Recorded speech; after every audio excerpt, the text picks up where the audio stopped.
Hello everyone, मैं हूं निर्दोष कुमार प्रजापति और एनजीसी में आप सभी का स्वागत है।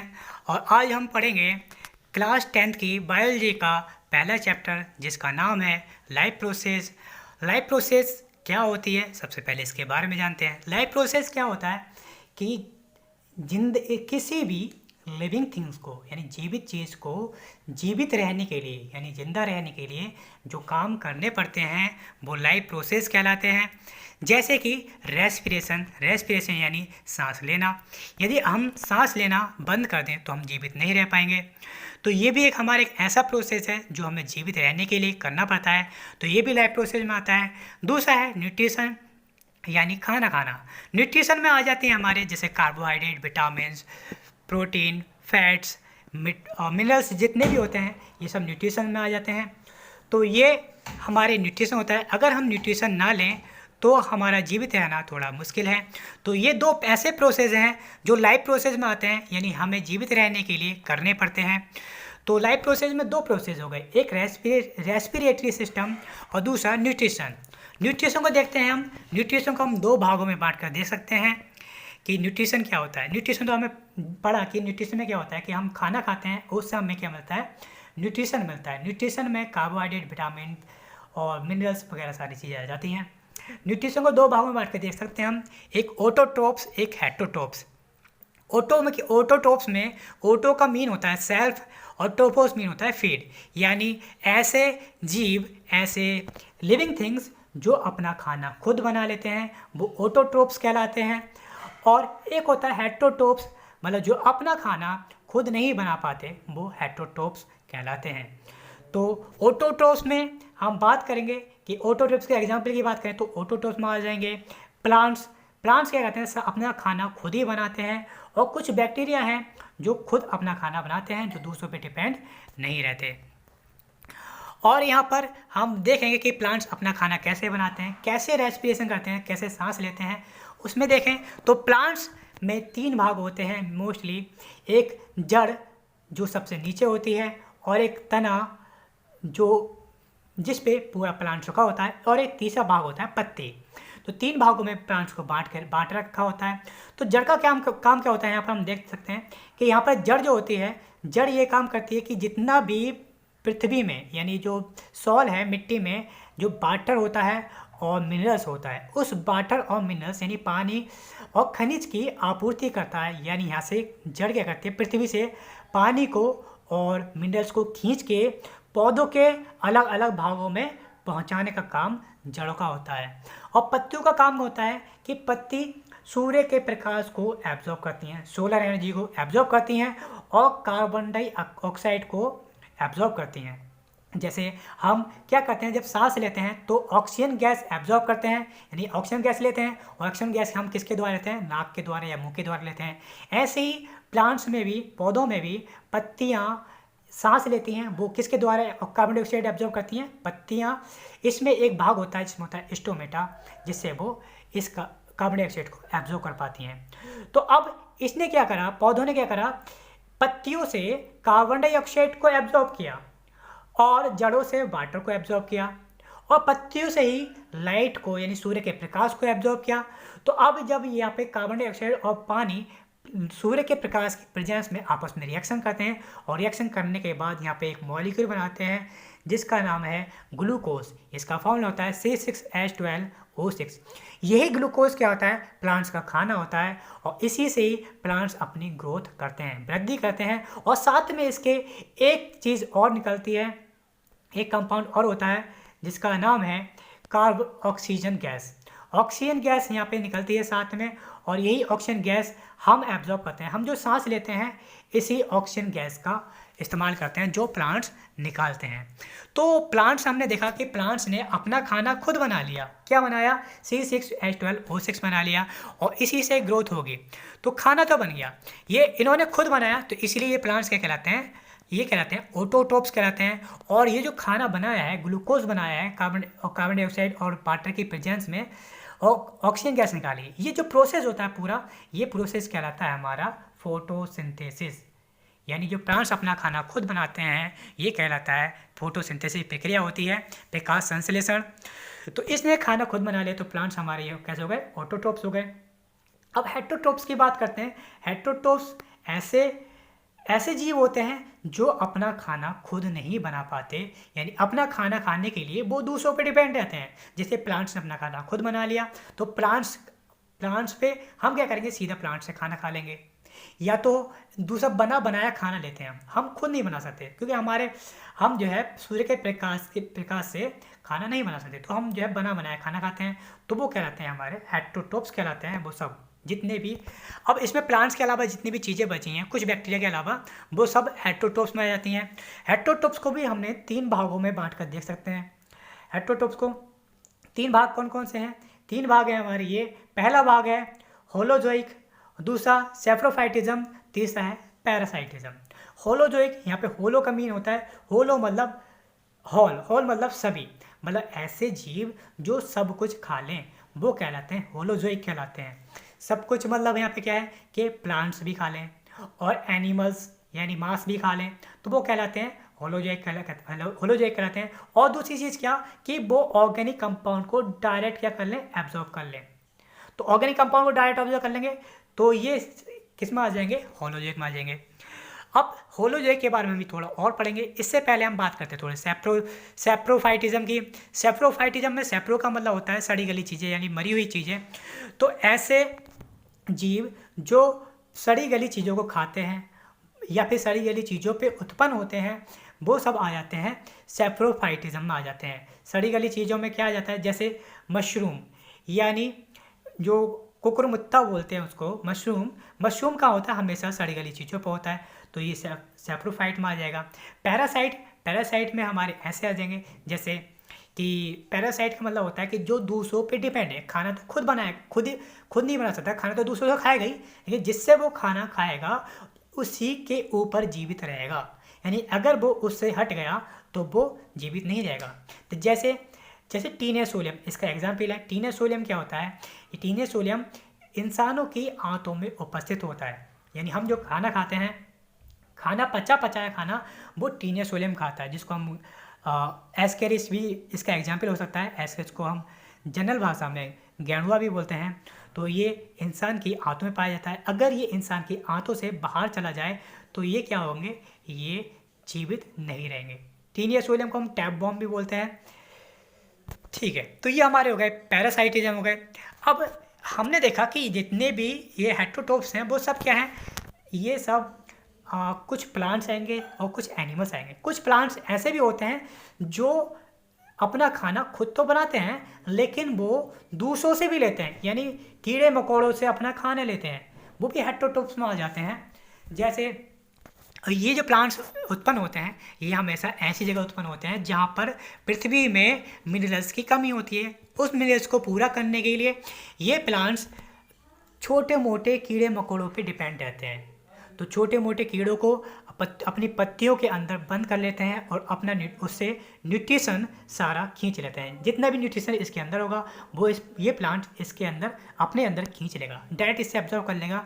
तो इसने क्या करा, अपना खाना दूसरों से लिया, तो ये प्लांट्स क्या कहलाएंगे, ये प्लांट्स भी हेटरोट्रोप्स कहलाएंगे। अब यहाँ पे हम देख सकते हैं कि यहाँ पर जो हमने 3 भागों में बांटा था हेटरोट्रोप्स को, होलोजोइक, सेप्रोफाइटिज्म और पैरासाइटिज्म। तो यहाँ पे हम होलोजोइक को भी 3 भागों में बांट कर देख सकते हैं। होलोजोइक को पहला भाग है हर्बीवोरस, दूसरा कार्निवोरस और तीसरा ओमनीवोरस। हर्बीवोरस, कार्निवोरस, ओमनीवोरस क्या है इसको हिंदी में भी देख लेते हैं। हर्बीवोरस को बोलते हैं शाकाहारी और कार्निवोरस को बोलते हैं मांसाहारी, ओमनीवोरस को बोलते हैं सर्वाहारी। तो हर्बीवोरस में ऐसे जीव आते हैं जो केवल प्लांट्स का ही सेवन करते हैं, जो केवल प्लांट्स ही खाते हैं वो कहलाते हैं शाकाहारी। जो केवल प्लांट्स खाते हैं, हरी साग सब्जियां खाते हैं, ये पेड़ पौधे खाते हैं, वो सब शाकाहारी में आते हैं। इसके एग्जाम्पल की बात करें तो गाय, भैंस, बकरी, जैबरा और बाकी जितने भी ये हैं, जितने भी घास खाते हैं वो सब इसी में आ जाएंगे हर्बीवोरस में। और कार्निवोरस में मांसाहारी आ जाएंगे। मांसाहारी जैसे हमारे आ गया ये शेर आ गया, और दूसरा एग्जाम्पल की बात करें भेड़िया आ गया। तो ये क्या होंगे, कार्निवोरस होंगे, केवल मांस खाएंगे, ये पेड़ पौधे नहीं खाते। ओमनीवोरस में ऐसे जीव आ जाते हैं जो मांस भी खाते हैं मांस भी खाते हैं और साथ क्या करते हैं, प्लांट्स का भी सेवन करते हैं। तो ये ओमनीवोरस में आते हैं, यानी जो हरी सब्जियां भी खा सकें और मांस भी खा सकें, वो किस में आ जाएगा, ओमनीवोरस में। तो एग्जाम्पल की बात करें तो एग्जाम्पल जैसे कुत्ता है, कुत्ता इसका एग्जाम्पल होगा, या फिर भालू है इसका एग्जाम्पल होगा, या फिर इंसान है, इंसान भी क्या है, ओमनीवोरस होता है कि वो मांस भी खा सकता है और वो साग सब्जियां भी खा सकता है। तो ये ओमनीवोरस में हो गया। तो अभी तक हमने क्या पढ़ा, लाइफ प्रोसेस में हमारे दो प्रोसेस थे, एक रेस्पिरेशन यानी श्वसन, दूसरा न्यूट्रिशन। और न्यूट्रिशन में हमने देखा कि दो तरह के न्यूट्रिशन थे, एक ऑटोट्रोप्स जो अपना खाना खुद बनाते हैं, और दूसरा हेटरोट्रोप्स जो अपना खाना दूसरों से लेते हैं। तो हेटरोट्रोप्स में हमने देखा, हेटरोट्रोप्स को 3 भागों में बांटा, एक होलोजोइक और सेप्रोजोइक और पैरासाइटिज्म। होलोजोइक को भी 3 भागों में बांट के देखा हमने, एक हर्बीवोरस, कार्निवोरस, ओमनीवोरस, शाकाहारी, मांसाहारी और सर्वाहारी। तो अब ये हमने न्यूट्रिशन हमने क्या खाया, अभी तो केवल खाना खाया, अब न्यूट्रिशन क्या करना है, एब्जॉर्ब करना है। हम बात करते हैं हम ह्यूमन बॉडी की। हमने क्या करा, खाना खाया, और खाना हम कहाँ से स्टार्ट करते हैं, खाना माउथ से, मुंह से स्टार्ट करते हैं और चबाना स्टार्ट करते हैं दांतों से। इसके बाद यहाँ पे हमारे जबड़ों के पास में 3 जोड़ी ग्रंथियाँ होती हैं, ये सैलाइवा ग्लैंड बोलते हैं इसको, और इसमें से एक जूस निकलता है जो होता है एंजाइम, और जो काम करता है कार्बोहाइड्रेट को पचाने का काम होता है। कार्बोहाइड्रेट क्या है, एक न्यूट्रिशन है, और कार्बोहाइड्रेट का पचाना स्टार्ट हो जाता है। अब यहाँ से हमने सीधा क्या करा, मुंह से चबाया खाना, और यही खाना क्या हो गया, बारीक हो गया, और बारीक होने के बाद सीधा कहाँ आ जाता है, ये ओसोफेगस में आ जाता है। ओसोफेगस यानी ग्रास नली, ये ओसोफेगस है। ओसोफेगस से खाना सीधा कहाँ जाता है, हमारा सीधा स्टोमक में जाता है, यानी ये वाला भाग जो हमारा ये स्टोमक का है, पेट, जिसको हम पेट बोलते हैं, स्टोमक वाला भाग है। अब जैसे ही खाना हमारा यहाँ पे स्टोमक में आता है, इस तरह से टुकड़े आते हैं खाने के, ये खाने के टुकड़े जब आते हैं तो यहाँ से स्टोमक की दीवार से HCl निकलना स्टार्ट हो जाता है, जो इस खाने को छोटे छोटे टुकड़ों में तोड़ देता है। इस तरीके से छोटे छोटे टुकड़ों में टूट जाएगा, यानी यहाँ पर भी पेट में क्या होगा, डाइजेशन होगा। यानी यहाँ पे जो जूस निकलता है, इस जूस को बोलते हैं हम गैस्ट्रिक जूस, और इस गैस्ट्रिक जूस में क्या होता है, HCl प्रेजेंट होता है। अब ये खाना छोटा सा टूट गया, यानी HCl ने क्या करना, जो जितना भी बड़ा खाना था उसको छोटे छोटे टुकड़ों में तोड़ दिया।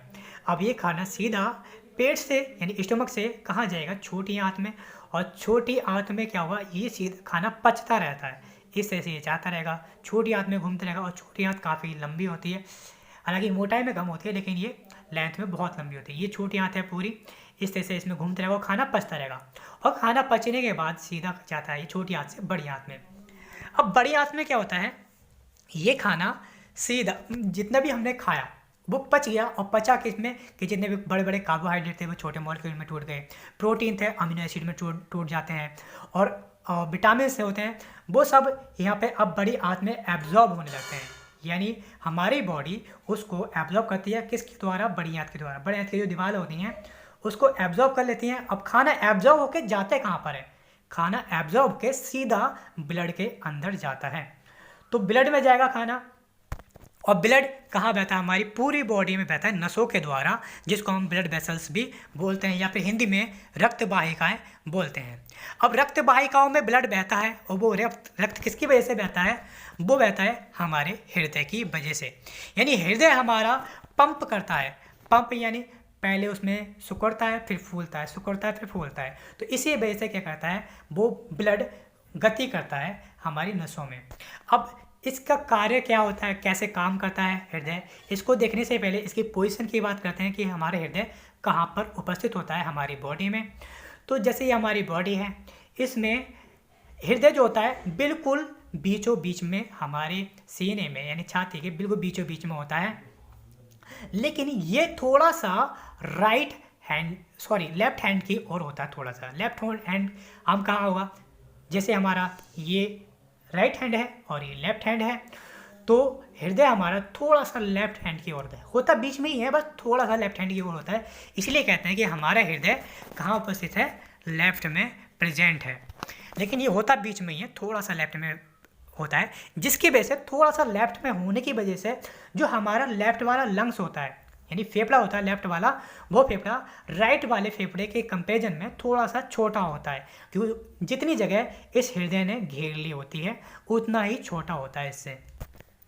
तो अब इसमें हम देख रहे हैं कि जो उसमें बड़ी बड़ी हृदय से बड़ी बड़ी ये नसें निकल रही हैं और ये नसें सीधा कहाँ जाती हैं, फेफड़ों में जुड़ती हैं और ये फेफड़ों से दोबारा हृदय में भी जुड़ती हैं और फिर हृदय से ये फिर बॉडी के अलग अलग भागों में पहुँचती हैं हमारे। तो कैसे कैसे काम करता है इसको हम देखेंगे एक सिंपल डायग्राम के द्वारा। जैसे ये हमारा डायग्राम है, हमने बना रखा है, सिंपल डायग्राम बना रखा है। तो हृदय को हमने 4 भागों में बांट रखा है। पहले तो देखो इसको राइट और लेफ्ट में हम डिवाइड कर लेते हैं, बीच से अगर इसको काटें इस तरीके से तो ये वाला भाग हो गया हमारा लेफ्ट यानी बायां भाग, ये वाला हो गया राइट वाला भाग। अब इसको भी अगर हम बीच में से काट दें वर्टिकल, इसको सॉरी हॉरिजॉन्टल काट दें इसको, तो इसमें हमको 2 भाग मिलेंगे, एक ऊपर वाला भाग मिलेगा, एक नीचे वाला भाग। ऊपर वाले भाग में 2 भाग होते हैं, एक ये है और दूसरा ये वाला भाग। ऐसे ही 2 नीचे भाग होंगे, एक ये और एक ये। यानी हृदय जो बटा होता है हमारा 4 भागों में बटा होता है और ये चारों भाग कैसे होते हैं, अंदर से खोखले होते हैं। खोखले इसलिए होते हैं क्योंकि इसके अंदर ब्लड आसानी से भर सके। तो अब ये 4 भाग हो गए। ऊपर के जो भाग कहलाते हैं हमारे, ऊपर के भाग कहलाते हैं आर्ट्रियम। ये जो है ऊपर के भाग ये कहलाएंगे आर्ट्रियम। आर्ट्रियम कहलाते हैं। तो इधर वाला जो राइट वाला राइट आर्ट्रियम कहलाएगा और लेफ्ट वाला लेफ्ट आर्ट्रियम कहलाएगा। ऐसे ही नीचे वाले भाग जो होते हैं, नीचे वाले भाग कहलाते हैं वेंट्रिकल। तो राइट वाला भाग राइट वेंट्रिकल कहलाएगा और लेफ्ट वाला लेफ्ट वेंट्रिकल कहलाता है। तो हृदय के 4 भाग हो गए। कौन कौन से भाग हो गए इसको हम दोबारा देख लेते हैं कि जो ऊपर के भाग हैं 2 ये हो गए हमारे ऊपर वाले भाग आर्ट्रियम हो गए, एक राइट आर्ट्रियम और एक लेफ्ट आर्ट्रियम। नीचे वाले भाग वेंट्रिकल हो गए, एक राइट वेंट्रिकल और एक लेफ्ट वेंट्रिकल। तो हृदय के 4 भाग हो गए। अब हम देख रहे हैं यहाँ पे कि हृदय से कुछ नसें निकल रही हैं ये, जिसको हम आर्टरी और वेन के नाम से जानते हैं। तो ये नसें सीधा हृदय से लंग्स में यानी फेफड़ों में जुड़ी हुई हैं और ये फेफड़ों से दोबारा कहाँ जुड़ गई है, ये फिर दोबारा हृदय में जुड़ गई है। और साथ ही साथ ये इस हृदय से जो नसें निकल रही हैं वो कहाँ जाएंगी, बॉडी के अंदर जाएंगी, यानी हमारी बॉडी में इस तरह से घूमती रहेंगी। और यहाँ से भी इस वाले भाग से भी ये बॉडी में जाएंगे। यानी हमारे 2 भाग हैं, एक राइट वाला लेफ्ट वाला भाग। दोनों भाग से हमारी नसें पूरी बॉडी में जाएंगी और दोनों भाग से ही कहाँ जाएंगी, ये हमारे लंग्स यानी फेफड़ों के अंदर जाएंगे। अब इसका वर्क देख लेते हैं कि इसका वर्क कैसे वर्क करता है, क्या करता है। तो उसको देखने के लिए हमें थोड़ा सा यहाँ पे इस 2 चीज़ों के बारे में समझना होगा। यहाँ पे 2 चीज़ें होती हैं, एक इधर आ जाते हैं हम, ये इसको जूम करते हैं, ये वाला भाग है। देखो ये हमारे जो हम इसमें देख रहे हैं ये ब्लू कलर का जो है ये मसल्स हैं हमारी, ये मसल्स हैं। और यहाँ पर इस मसल्स के अंदर एक छोटा सा दाना होता है, दाने टाइप की संरचना होती है और ये होता है हमारा ऐसे नोड कहलाता है। और ऐसे नोड का काम होता है कि इसमें से इलेक्ट्रिक करंट की तरह निकलते हैं, इलेक्ट्रिक पल्स निकलती हैं, इलेक्ट्रिक करंट निकलता है और इसका काम होता है संकुचन करना। संकुचन मतलब सिकुड़ना यानी कॉन्ट्रैक्शन करना। तो इसी की वजह से हृदय सिकुड़ता है और फैलता है। तो ये हृदय का सिकुड़ना और फैलना किस वजह से होता है, ऐसे नोड की वजह से होता है। तो अब होगा क्या, अब ये होता है जैसे ही इसमें करंट निकलता है, ऐसे नोड से करंट निकलता है, तो जो ऊपर वाले भाग हैं ये आर्ट्रियम वाले भाग में संकुचन होता है। अभी इसके अंदर ब्लड भरा हुआ है, ये जो है इसके अंदर ऊपर वाले भागों में ब्लड भरा हुआ है। अब जब ब्लड भरा हुआ है इसमें जब सिकुड़ेगा ये वाला भाग, ऊपर वाला भाग, तो ये ब्लड सीधा कहाँ जाएगा, यहाँ से इसके द्वारा, यहाँ पे ये ओपनिंग है नीचे की ओर, नीचे वाले भाग में वेंट्रिकल की ओर है, तो सीधा ब्लड कहाँ जाएगा, वेंट्रिकल में भर जाएगा। यानी यहाँ से ब्लड खत्म, यहाँ से निकल के सीधा वेंट्रिकल में चला जाएगा। तो ये वेंट्रिकल में चला गया ब्लड। अब यहाँ से वेंट्रिकल में पहुँच गया, ये जो ब्लड है वेंट्रिकल में आ गया यहाँ पे। ऐसे ही सेम इधर से जो लेफ्ट वाला आर्ट्रियम है, यहाँ से ब्लड कहाँ चलेगा, लेफ्ट वाले वेंट्रिकल में आ जाएगा। ये ब्लड आ गया। अब दोबारा, अब देखो यहाँ पे जो करंट निकला था ऐसे नोड से, ये करंट किसने एब्जॉर्ब कर लिया, हमारे जो हृदय में ए बी नोड प्रेजेंट है, ए बी नोड ने इस करंट को रोके रखता है कुछ देर के लिए। तो जब ये यहाँ पे संकुचन इसमें हो जाता है और ब्लड इसके नीचे वाले भाग के अंदर आ जाता है वेंट्रिकल में, तब ये ए बी नोड क्या कहता है, करंट को दोबारा छोड़ता है, इस करंट को छोड़ता है, जो रोका हुआ करंट था इसको छोड़ता है। इस करंट को छोड़ता है तो क्या होता है कि जो वेंट्रिकल नीचे वाले भाग हैं इसमें संकुचन होता है, ये सिकुड़ते हैं। जब ये भाग सिकुड़ते हैं तो जब ये सिकुड़ेंगे तो यहाँ पे जितना भी ब्लड है वो सब कहाँ जाएगा, जहाँ पे ओपनिंग होगी। तो एक ओपनिंग तो यहाँ पर है, तो यहाँ पे क्या है, यहाँ पे गेट लगा हुआ है, देखो हम देख सकते हैं ये गेट लगे हुए हैं, तो ब्लड ऊपर की तरफ तो जा नहीं सकता। तो अब ब्लड कहाँ जाएगा, सीधे इधर की तरफ जाता है। और ऐसे ही यहाँ से ब्लड कहाँ जाता है, इधर की तरफ जाता है। तो यहाँ से जो ब्लड जाता है राइट वाले भाग से, वो सीधा जाता है फेफड़ों में जाता है, और जो लेफ्ट वाले भाग से ब्लड जाता है वो सीधा बॉडी के अंदर जाता है हमारी। तो ये बॉडी के अंदर गया ब्लड, ये बॉडी में आ गया। तो अब देखते हैं ऊपर वाले, हम यहाँ पर आते हैं राइट वाले भाग में। तो अब हमारा ब्लड कहाँ चला गया, लंग्स में चला गया, यानी फेफड़ों के अंदर चला गया। अब हमने सांस ली, जब सांस लेते हैं तो उससे क्या मिलता है, हमको ऑक्सीजन गैस मिलती है। और यहाँ पे जो ब्लड है हमारा, हम देख रहे हैं कि यहाँ पर हमने जो राइट वाला भाग है इसको हमने नीला कर रखा है। तो नीला इसलिए कर रखा है क्योंकि इसमें CO2 प्रेजेंट होती है, कार्बन डाइऑक्साइड गैस प्रेजेंट होती है, और कार्बन डाइऑक्साइड गैस की वजह से ही ये हमारा ब्लड नीला दिखाई देता है। तो ब्लड हमारा नीला होगा। तो अब ये कैसा है, जिसमें कार्बन डाइऑक्साइड गैस प्रेजेंट होती है वो कहलाता है हमारा ब्लड अशुद्ध ब्लड कहलाता है। तो यानी हमारा राइट वाले भाग से जो ब्लड लंग्स में गया है, फेफड़ों में गया है, तो ये कैसे ब्लड गया है, अशुद्ध ब्लड गया है। और हमने सांस ली, सांस लेने के बाद जो हमने सांस ली है उसमें हमें क्या मिला है, ऑक्सीजन गैस मिली है। और ऑक्सीजन गैस मिली है तो इसमें हमारे ब्लड में होता है हीमोग्लोबिन होता है, हीमोग्लोबिन। और हीमोग्लोबिन का काम होता है कि ऑक्सीजन को पकड़ना और पकड़ के सेल में पहुंचाना, और सेल से जो हमारी कोशिकाएं हैं, हमारे शरीर की कोशिकाएं, उसमें से क्या करता है कि वो उससे कार्बन डाइऑक्साइड गैस को पकड़ के लाता है और फिर कहाँ छोड़ देता है, वो लंग्स में छोड़ देता है, फेफड़ों में। तो यहाँ पे जब हीमोग्लोबिन ब्लड के साथ आया तो इसमें कार्बन डाइऑक्साइड जुड़ा हुआ था हीमोग्लोबिन के साथ, हीमोग्लोबिन के साथ कार्बन डाइऑक्साइड जुड़ा हुआ था। जैसे ही ये फेफड़ों के अंदर आएगा तो क्या करेगा, यहाँ पे कार्बन डाइऑक्साइड को छोड़ देगा और किसको पकड़ लेगा, ऑक्सीजन गैस को पकड़ लेगा। तो कार्बन, जब हम सांस छोड़ते हैं तो उसमें क्या निकलती है, वो कार्बन डाइऑक्साइड गैस बाहर निकल जाती है, और जब सांस लेते हैं तो ऑक्सीजन गैस अंदर आ जाती है। तो अब ये ऑक्सीजन गैस अंदर की ओर आ गई। तो अब क्या हुआ, अब हमारे ब्लड में क्या हो गया, हमारे ब्लड में ये जो गैस मिली है, कौन सी गैस मिल गई, ऑक्सीजन गैस मिल गई। और ऑक्सीजन गैस से क्या होगा, ब्लड हमारा शुद्ध हो गया, यानी कार्बन डाइऑक्साइड गैस निकल गई और ऑक्सीजन गैस मिल गई, तो ये ब्लड कैसे हो गया, शुद्ध हो गया। और शुद्ध ब्लड कहाँ जाएगा हमारा, सीधा देखो हम देख रहे हैं कि यहाँ पे ये शुद्ध ब्लड है, ये अब यहाँ पे सीधा कहाँ जाएगा, हमारे हृदय में जाएगा। हृदय में जो हमारा लेफ्ट वाला आर्टियम वाला भाग था, ऊपर वाला भाग, इसमें पहुँचेगा, जिसमें संकुचन हुआ था, जिसमें जब सिकुड़ा था ये वाला भाग, तो सीधा नीचे वाले भाग में वेंट्रिकल में पहुंचा था, और यहाँ से पहुंचते हुए सीधा कहाँ गया, हमारी बॉडी के अंदर चला गया। तो ये बॉडी में हमारा कौन सा वाला भाग गया, शुद्ध वाला भाग गया, जिसके अंदर क्या है, ऑक्सीजन गैस है। तो हमारे बॉडी में दो हो गए, एक शुद्ध ब्लड हो गया, एक अशुद्ध ब्लड हो गया। यहाँ पर दोनों हो गए। तो अब शुद्ध ब्लड भी है, अशुद्ध ब्लड भी है। तो यहाँ पे शुद्ध ब्लड आया। अब यहाँ पे ऑक्सीजन जो होगी वो हमारी कोशिकाओं के अंदर, यानी सेल के अंदर ट्रांसफर होती जाएगी, और यहाँ पे हीमोग्लोबिन क्या करेगा, कार्बन डाइऑक्साइड गैस को ले लेगा। जैसे ही कार्बन डाइऑक्साइड गैस को लेगा तो अशुद्ध हो जाएगा, और शुद्ध जब हो जाएगा तो कैसे हो जाएगा, वो नीले रंग का हो जाएगा।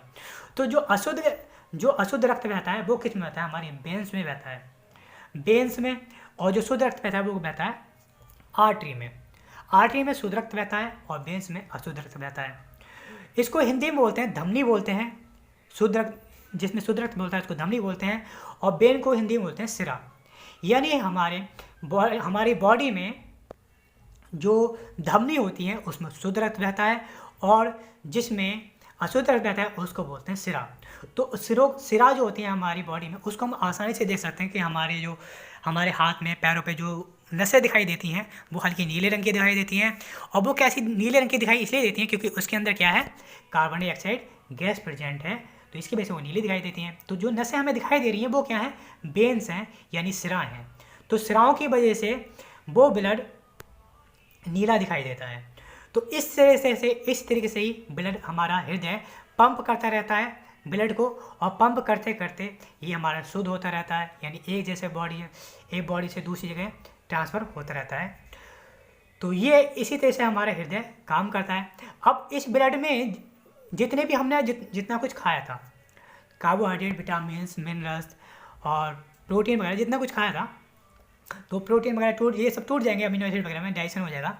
तो ये मिल जाता है ब्लड में, और ब्लड में जब मिल जाता है तो और ये ब्लड हमारी पूरे बॉडी में घूमता रहता है, तो जितनी हमारी कोशिकाएं उस सबको क्या मिल जाएगा, ये सारी चीज़ें मिल जाएंगी। मतलब जितना भी न्यूट्रिशन है ब्लड के द्वारा हमारी कोशिकाओं को मिल जाता है। तो हमारे शरीर में ये न्यूट्रिशन पहुंच गया, किसके द्वारा पहुंचा, ब्लड के द्वारा।